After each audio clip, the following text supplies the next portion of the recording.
దీపకాంతులతో శోభాయమానంగా సంప్రదాయబద్ధంగా నిర్వహించుకునే పండగ దీపావళి.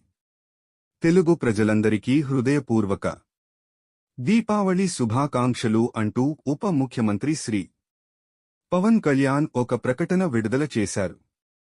మన భారతదేశంలో చేసుకునే ప్రతి పండగకి ఒక పరమార్థం ఉంది. మనకు జీవన శైలిని నేర్పుతుంది. చీకటిపై వెలుగు, చెడుపై మంచి సాధించిన విజయానికి ప్రతీకగా దీపావళిని నిర్వహించుకుంటాము. దీపావళి స్ఫూర్తితో నయా నరకాసురులను ప్రజాస్వామ్య యుద్ధంలో ప్రజలందరూ కలసి ఓడించారు. ఈ నరకాసురులు మారీచుల్లాంటివారు.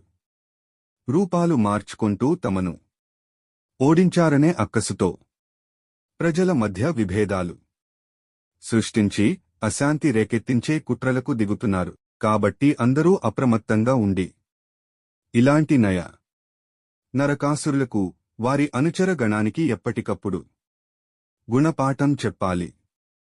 ఆడపడుచులు సత్యభామ స్ఫూర్తిని అందిపుచ్చుకోవాలి. ఈ వేడుకల్లో టపాసులు కాల్చేటప్పుడు తగు జాగ్రత్తలు తీసుకోవాలి. దీపావళిని పర్యావరణహితంగా చేసుకోవాలని ఆకాంక్షిస్తున్నానని శ్రీ పవన్ కళ్యాణ్ పేర్కొన్నారు.